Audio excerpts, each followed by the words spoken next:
नमस्कार। आज आपल्या नवीन व्हिडिओमध्ये मी सर्वांचं स्वागत करते। मी इथे एक मोठा कोबी घेतलेला आहे। या कोबीचे मी इथं चिरून 4 भाग करून घेत आहे की जेणेकरून ह्या कोबी आपल्याला खिसण्यासाठी खिसणीवर सोपा जाईल, म्हणून मी या कोबीचे 4 भाग करून घेते। आणि आपल्याला सर्व कोबी काय करायचं आहे, इथं खिसणीवर खिसून घ्यायचा आहे। त्यासाठी मी इथे खिसणी घेतलेली आहे। खिसणीवर हा कोबी खिसून घेत आहे। आपण आज काय करणार आहे याची आयडिया तर तुम्हाला आतापर्यंत आलीच असेल, पण मी सांगणारच आहे। आता इथं मी काय केले, एक मिक्सरचं भांडं घेतले, त्यामध्ये कोथिंबीर, हिरवी मिरची, नंतर खूप सारा लसूण, जिरं आणि मीठ टाकून हे मिक्सरला बारीक करून घेणार आहे। आता हे वाटण मी बारीक करून घेतले। आता आपला पूर्ण कोबी मी इथं किसून घेतलेला आहे। त्यामध्ये मी 2 वाट्या ज्वारीचं पीठ, 1 वाटी गव्हाचं पीठ आणि 1 वाटी बेसन पीठ घातले।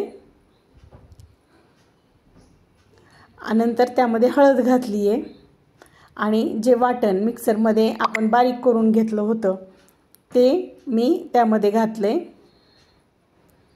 आणि आता आपण यामध्ये पाणी घालून हे पीठ छान मळून घेणार आहेत। थोडंसं सरभरीत असं पीठ आपण मळून घेणार आहेत। आता तरी तुमच्या सगळ्यांच्या लक्षातच आलं असेल की आपण आता करणार आहेत कोबीचे थालीपीठ। कोबी तर असं कोणी खात नाही, भाजी कोबीची विशेषतः कोणाला आवडत नाही घरामध्ये, पण अशा पद्धतीने वेगवेगळ्या पद्धतीने कोबीचे पदार्थ करून खाल्ले तर नक्कीच सर्व आवडीने खातात।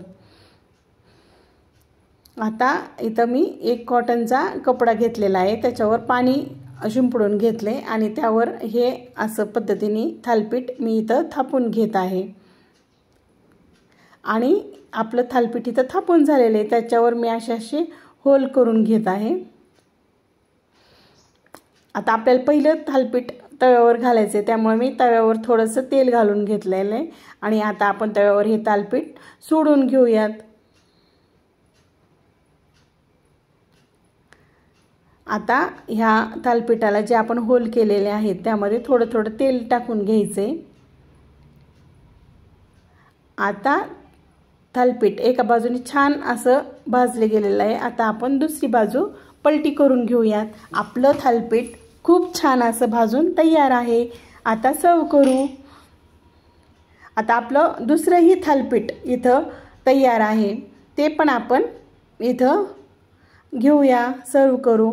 आता हे थालीपीठ दह्यासोबत खायला खूप छान लागतात, म्हणून आपण इथं दही घेतलेलं आहे। वरून ही अशी थोडीशी लसणाची चटणी त्या दह्यावर भुरभुरायची आणि असं हे थालीपीठ खायला खूप छान लागतं। तुम्हाला जर व्हिडिओ आवडला असेल तर लाईक नक्की करा।